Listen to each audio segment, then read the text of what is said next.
Yeah, a little bit of relief. Still, still stuff comes up, but it's not.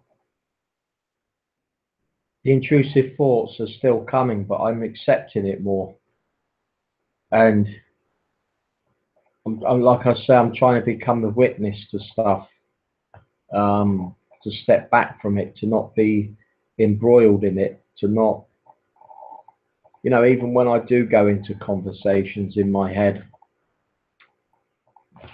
I don't really worry about it too much. I just like whatever, yeah, I'm kind of bored of it. And I still get severe anxiety spikes, and I accept that too. But I'm just getting a little, it's just loosening off a bit, and I'm just feeling a bit better. And I'm grateful for that.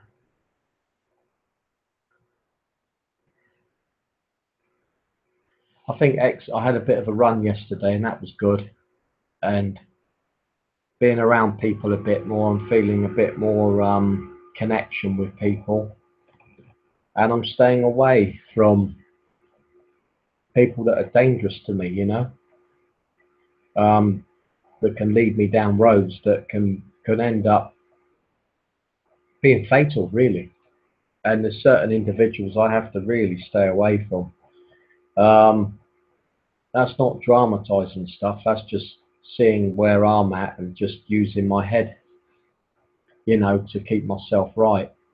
And I'm just working my program in all areas of my addiction, and I'm working my program around my mental health, and I'm eating okay, ish, and that's okay.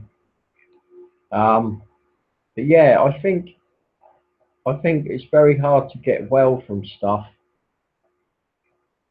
if you're locked into if I'll use the I statement, if I'm locked into the drama of it. And let's be honest about it. There's there's prizes for being sick in this country and staying sick, yeah. Like DLA, I know it's a little bit harder, disability living allowance. And that can really keep people stuck in a condition, really, that, or the drama of it, in my opinion.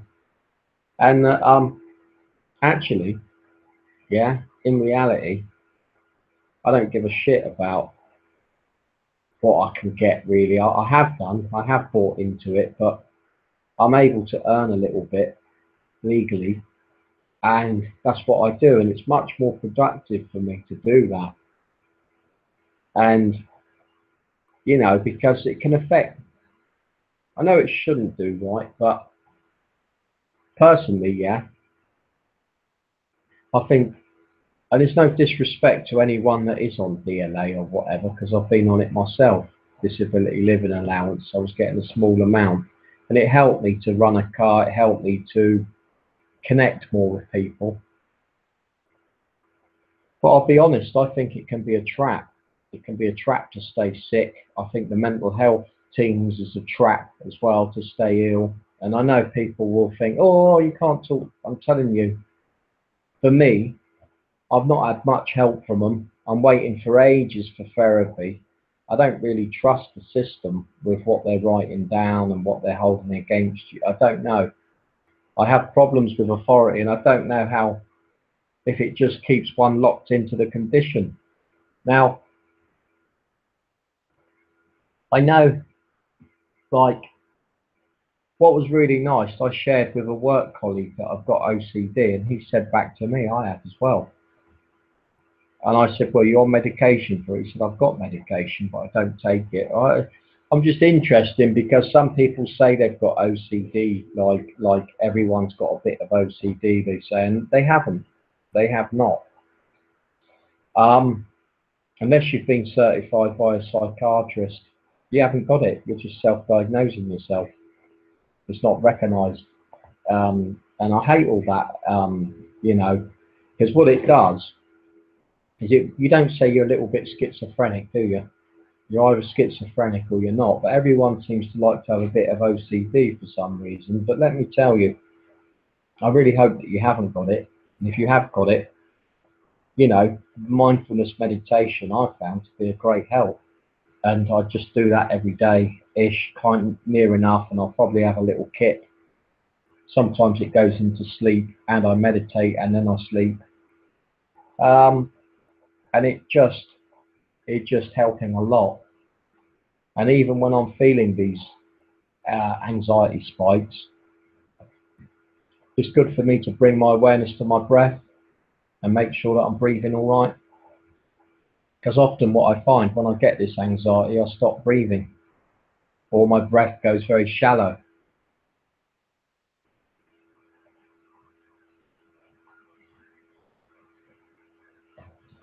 So I'm feeling a little bit of hope. Well, I'm feeling, no, I'm not a little bit, I'm feeling hope around getting well. And I'm really, you know, slightly not like terrorizing myself so much in my mind, although it still can a bit. And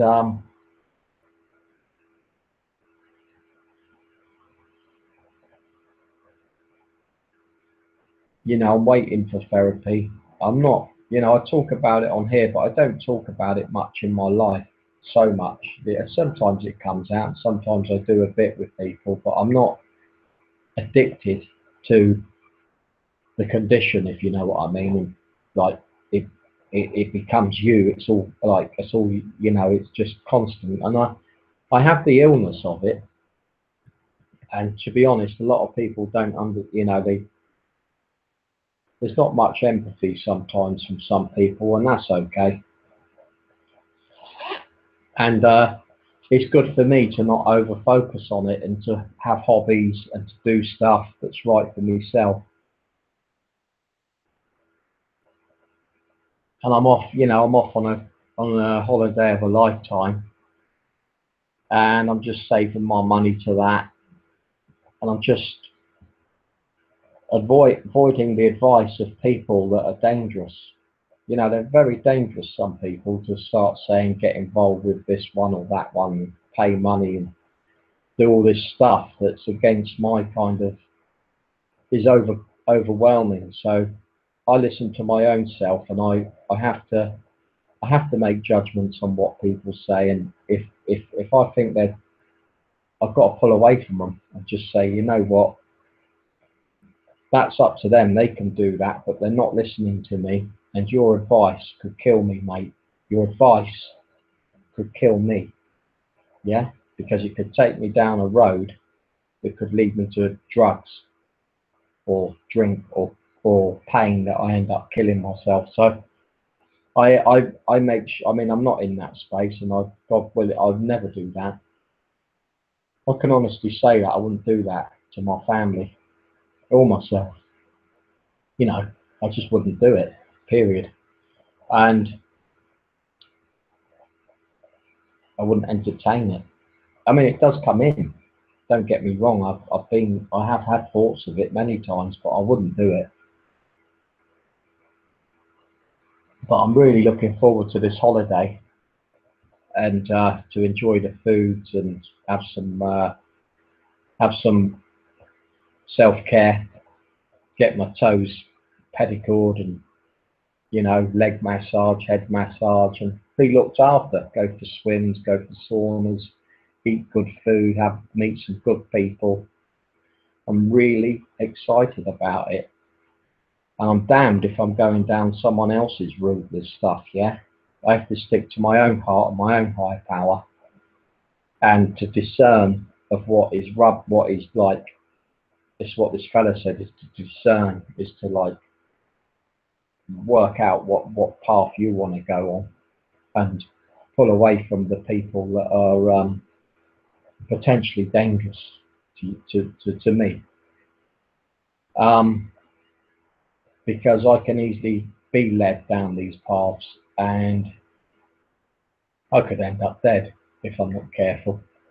So it's very important to if you've got an addiction, to make sure you're listening to the right people. I mean, this, I have had help from, but once it goes Pete Tong, it's over. You just got to let him go. Whatever it is, whether it's a job, a person, a relationship, I've had to separate and fuck people off.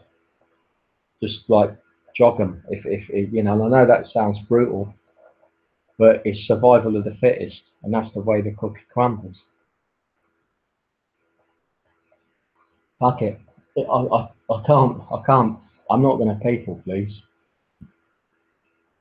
Like I say, my health comes first, and I'm grateful to finally get a little bit of relief from the ruminating in my mind and the obsessive compulsive disorder that absolutely at times is horrendous.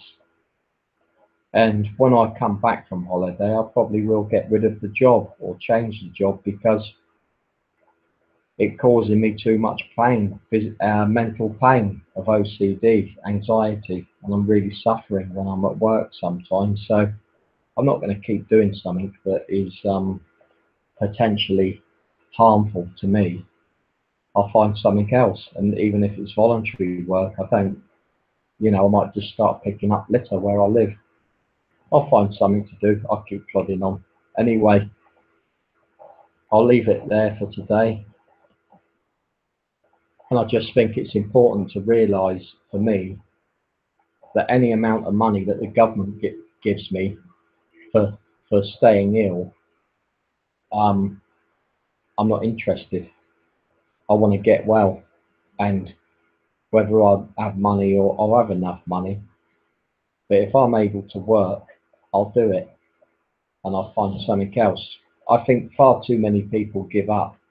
They think, oh, I've got this, I've got that, I can't do this, I can't do. What can you do? Not look at what you can't do. And how do you know you can't do it until you give it a go? You know, I think a lot of people, personally,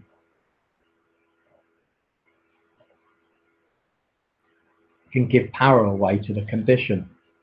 And I say to myself, and I've done that, and I've had to do that at some times, that I just can't cope with some things. I understand that, but it is to be careful of it because you can end up doing nothing. And I'm staying away from people that have got a mental health condition and aren't doing nothing. They're just wrapped up in their condition, and they're very negative, very addicted to the drama of their condition.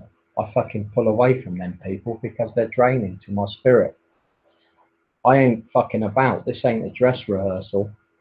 I'm cracking on, I'm moving on, I'm grooving on, and I'm feeling good, happy, joyous, and free. Over and out.